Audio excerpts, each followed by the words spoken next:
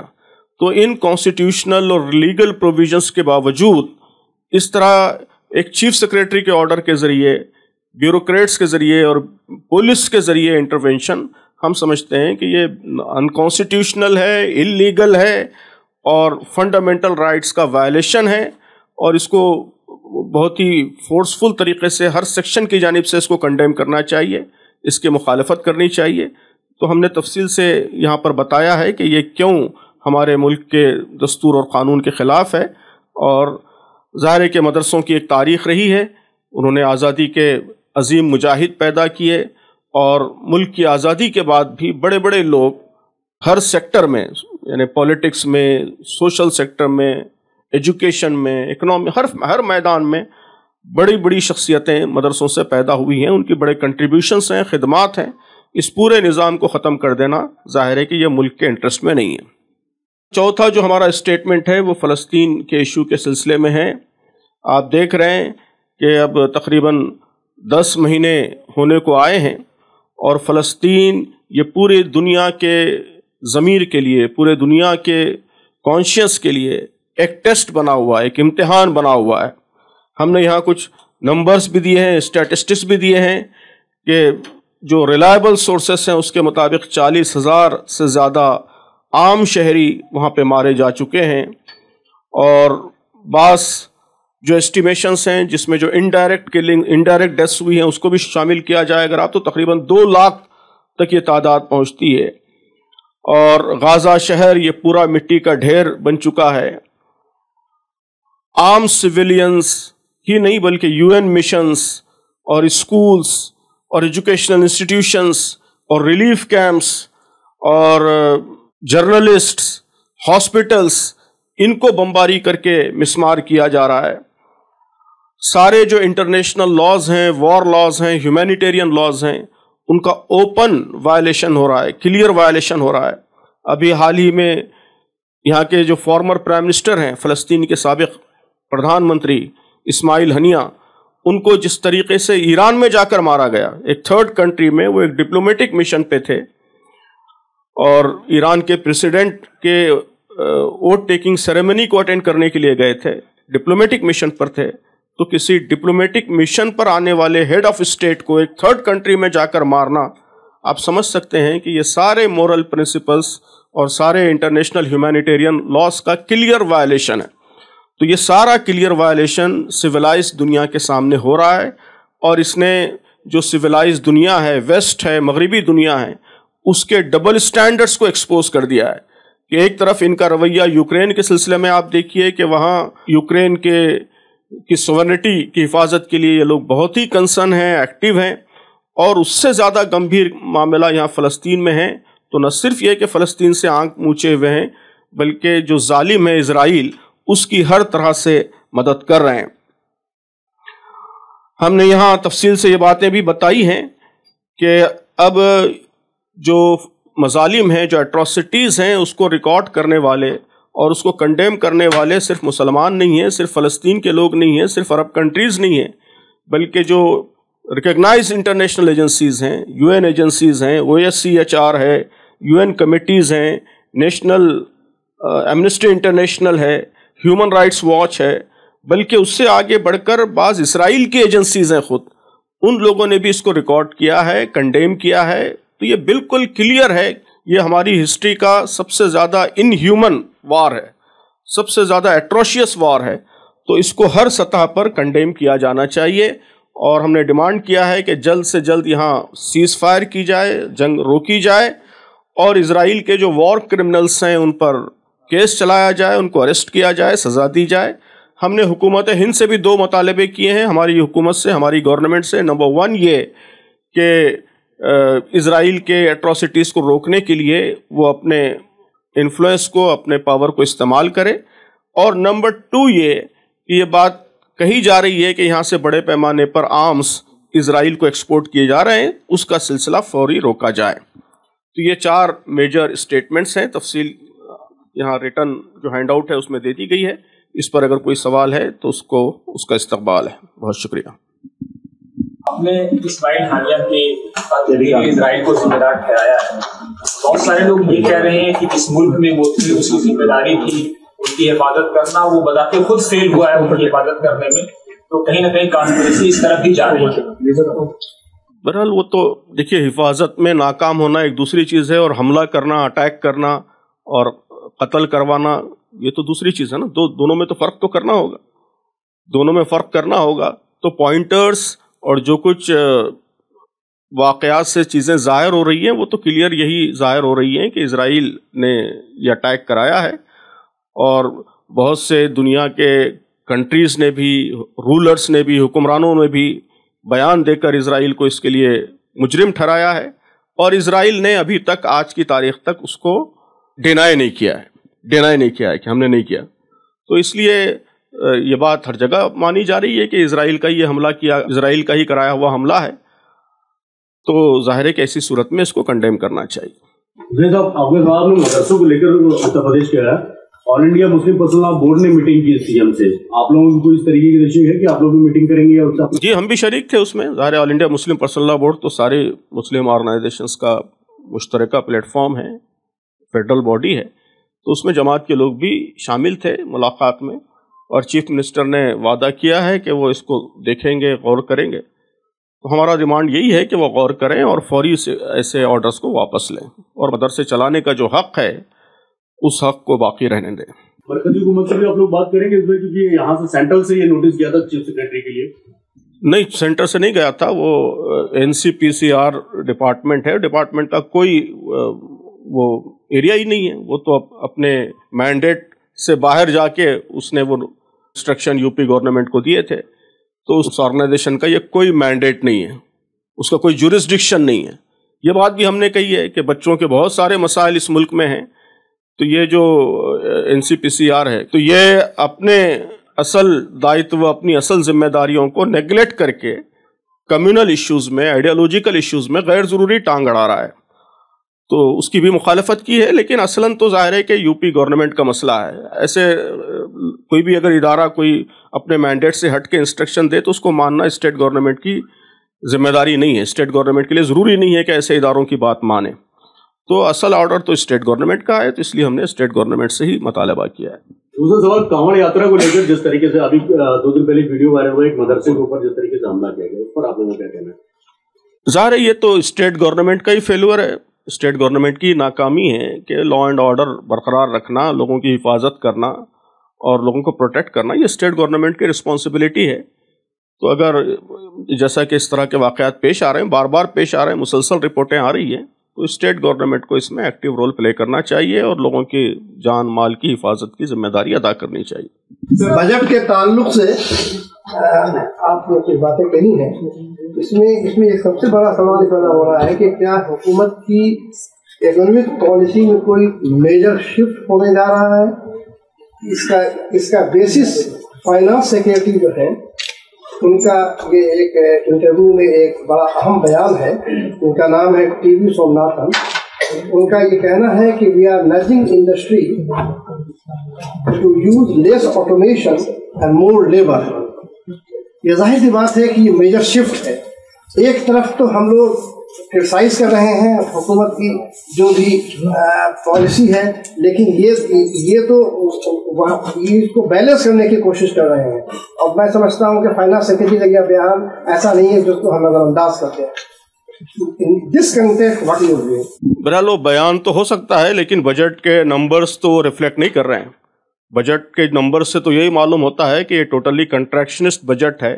Economy کو contract کیا جا رہا ہے اور کنزمپشن کو انکریج نہیں کیا جا رہا ہے. جب تک کنزمپشن انکریج نہیں ہوگا اس وقت تک انڈسٹری فلرش نہیں کرے گی اور اس وقت تک امپلائمنٹ جنریٹ نہیں ہوگا. تو بجٹ میں ایسی کوئی چیز نہیں ہے جس کے نتیجے میں کنزمپشن بڑھے گا. اوور آل تو ٹوٹلی کنٹراڈکٹری فیچرز ہیں بجٹ کے. تو اس لیے وہ دعویٰ کلیم تو ہو سکتا ہے، لیکن بجٹ میں وہ بجٹ کے فیگرز میں وہ ریفلیکٹ نہیں کر رہا ہے. وہ زیادہ سے زیادہ وہ جو انہوں نے اسکیم لے کے آئی ہے کہ کارپوریٹس کو نئے جو اپوائنٹمنٹس ہوں گے امپلائیز کے ان پہ سبسڈی دے رہے ہیں، تو اس کو ہائپ کر رہے ہیں. لیکن ہم سمجھتے ہیں کہ وہ بھی اصلاً کارپوریٹ کو فائدہ پہنچانے کا ایک انڈائریکٹ طریقہ ہے کہ بجائے امپلائیز کو فائدہ پہنچانے کے وہ اصلاً کارپوریٹ کو فائدہ پہنچا رہے ہیں، سبسڈی ادھر دے رہے ہیں، عام لوگوں کو سبسڈی نہیں دے رہے ہیں۔ لیکن کاوڑ یاتریوں پہ جس طرح سے سی ایم یوگی نے کہا ہے کہ شیو جی کی مریادا کو یاد رکھیں اور اس کو لانگھیں نہ، ان کے اس اسٹیٹمنٹ کو کس طرح آپ لوگ دیکھ رہے ہیں؟ کوئی اسٹیٹمنٹ سے نہیں ہوگا نا، اسٹیٹمنٹ تو ہم جیسے لوگوں کا کام ہے، اسٹیٹمنٹ دینا، بیان کرنا، یہ تو ہم جیسے نان گورنمنٹل جو لوگ ہیں ان کا کام ہے۔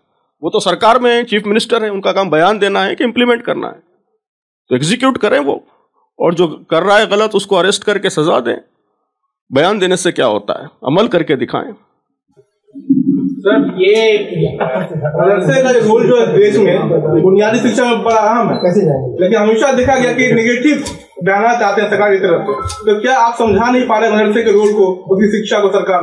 دیکھیے مدرسے تو اوپن ہیں، یہ کوئی نئی چیز ہے نہیں جو پہلی بار آئی ہے، وہ تو 200 سال سے 300 سال سے اس ملک میں چل رہے ہیں، اور کوئی آئسولیٹڈ جگہ پر چل رہے ہیں جہاں حکومت کی نظر نہیں پڑ رہی ہے، ایسا نہیں ہے۔ اس ملک کے ہر گاؤں میں، ہر بڑے شہر میں مدرسے موجود ہیں، ان کا کام موجود ہے، ان کی سروسز موجود ہیں، وہاں سے نکل کے لوگ جو کام کر رہے ہیں وہ گورنمنٹ کے سامنے ہیں۔ تو مدرسے کی خدمات، مدرسے کی سروسز، اس کا curriculum, everything is transparent, everything is open to all. آپ میں سے ہر شخص جا کے دیکھ سکتا ہے، حکومت کے لیے کیا پرابلم ہے۔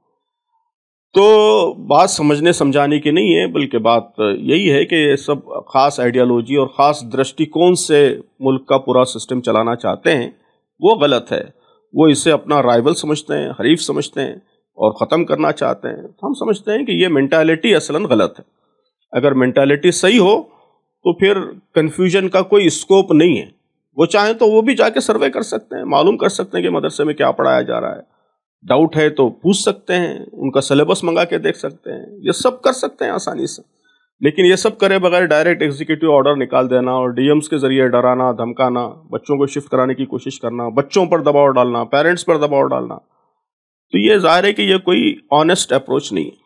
حج کمیٹی کے حوالے سے پوچھنا چاہ رہا ہوں، گزشتہ 4 سال سے حج کمیٹی جو ہے مکمل طور پر اس کو قائم نہیں کیا جا رہا ہے۔ اس پر مستداق یہ ہے کہ 2 جو ریلیجیس اسکالر کا جو پوسٹ ہوتی ہے وہ ایک پولیٹیکل پارٹی کے لوگوں سے بھر دیا گیا ہے۔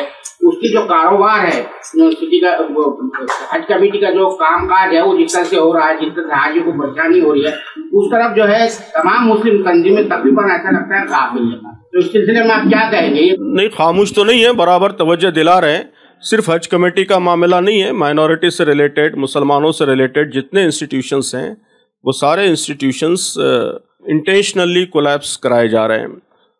تو یہی معاملہ وقف بورڈوں کا ہے، سینٹرل وقف کونسل میں بہت سارے پرابلمس ہیں، حج کمیٹی کے سلسلے میں بھی بہت سارے پرابلمس ہیں۔ بجٹ میں بھی خود آپ دیکھ رہے ہیں کہ جس طرح مائنورٹی کا بجٹ ہر سال کم کیا جا رہا ہے۔ مولانا آزاد ایجوکیشنل فاؤنڈیشن کے سلسلے میں گورنمنٹ کی جس طرح پالیسیز رہی ہیں وہ آپ کے سامنے ہیں۔ تو جتنے مائنورٹی ریلیٹڈ انسٹیٹیوشنس ہیں ان سب کو کمزور کرنے کی، خراب کرنے کی کوشش کی جا رہی ہے۔ یہ بات بھی آپ کی صحیح ہے کہ حج کمیٹی کا معاملہ بھی بہت گمبھیر ہے، اور اس دفعہ جو حج آپریشنس رہے ہیں انڈیا کے، اس کو لے کر بہت سارے کمپلینس ہیں، بہت سیریس کمپلینس ہیں۔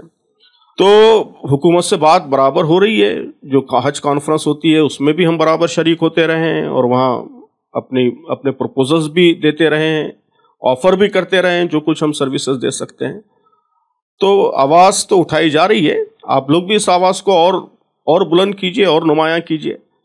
لیکن بہرحال یہ مسئلہ ہے کہ جتنے مائنورٹی ریلیٹڈ انسٹیٹیوشنز ہیں ان سب کو کمزور کرنے کی کوشش ہو رہی ہے۔ ایک سوال ہے فلسطین کے تعلق سے کہ بھارت جو ہے فلسطین کا سمرتھن کرتا ہے ایک طرف، دوسری طرف سپریم کورٹ کے کچھ وکیل نے یہ رپورٹ پیش کی ہے کہ ہتھیار بھیج رہے اسرائیل کو نسل کشی کے لیے وہاں کے بچوں کا۔ تو جماعت اسلامی کا اس پر کیا رد عمل ہے؟ کیا اس بات پر بھی حکومت سے آپ کی بات؟ وہ تو میں نے کہا بھی ہے اور اسٹیٹمنٹ میں بھی بات لکھی ہوئی ہے۔ ہم نے حکومت ہند سے، انڈین گورنمنٹ سے 2 میجر ڈیمانڈز کیے ہیں۔ پہلا ڈیمانڈ تو یہ ہے کہ وہاں جو جینوسائیڈ ہو رہا ہے اس کو امیجیٹ روکنے کے لیے ہم اپنا انفلوئنس استعمال کریں۔ انڈیا ایک بڑی طاقت ہے، اگر انڈیا آگے بڑھے اور پرزور آواز اٹھائے تو اس کا کافی اثر ہو سکتا ہے۔ تو پہلا ڈیمانڈ تو ہمارا یہ ہے، اور دوسرا ڈیمانڈ یہی ہے کہ وہاں ہتھیار بیچنے کے بارے میں جو رپورٹیں ہیں تو ہم فوری یہ سلسلہ روک دیں اور اسرائیل کے ساتھ کسی بھی قسم کا ٹریڈ اور خاص طور پر ہتھیاروں کا ٹریڈ یہ ہرگز نہ کریں. امریکہ جیسے دیشوں میں لوگ پردرشن کر پا رہے ہیں فلسطین کے سمرتھن میں، لیکن بھارت میں ان کا جھنڈا اٹھانے پہ، ان کو پردرشن کرنے پہ ان کو گرفتار کر لیا جا رہا ہے. تو کیا بھارت سمرتھن کر رہا ہے یا دکھاوا کر رہا ہے؟ ظاہر ہے یہ بھی غلط ہے، کنڈیمیبل ہے. اس کو بھی ہم برابر کنڈیم کرتے رہیں، سابق میں بھی کنڈیم کرتے رہیں کہ پیسفل پروٹیسٹ اور آواز اٹھانے کا حق یہ ڈیموکریسی کی لائف لائن ہے. اس کے بغیر ڈیموکریسی کا کوئی تصور ہی ممکن نہیں ہے کہ اگر لوگ سارے کے سارے پورا بھارت وہی لائن اڈاپٹ کرے جو سرکار کی لائن ہے اور سرکار جیسی جو چاہے وہی سارے بھارت کی عوام چاہنے لگیں، یہ ڈیموکریسی نہیں رہے گی، یہ ڈکٹیٹرشپ کہلائے گی. ہم ڈیموکریسی ہیں تو ڈیموکریسی کا مطلب ہی یہ ہے کہ یہاں الگ الگ ویوز رہیں گے. سرکار کی پالیسی کے خلاف بھی آواز اٹھانے کا موقع رہنا چاہیے لوگوں کو، اور انٹرنیشنل لیول پر بھی جو کچھ ہو رہا ہے غلط ہو رہا ہے یا جو بھی لوگ سمجھتے ہیں اس پر آواز اٹھانے کا موقع رہنا چاہیے. تو فلسطین کے سلسلے میں سب جگہ تو نہیں لیکن بعض اسٹیٹس میں جس طرح کا رویہ اختیار کیا جا رہا ہے وہ بالکل ہمارے ملک کے کانسٹیٹیوشن کے، لا کے اور یہاں کے فنڈامنٹل ایتھوس کے ویلیوز کے خلاف ہے. There was a massive landslide in Kerala, but there is no any mentioning in Jamaat Islamic possibly. Jamaat Islamic people are there asking help for help from Kerala, but the All India Jamaat didn't mention anything even after 3-4 days.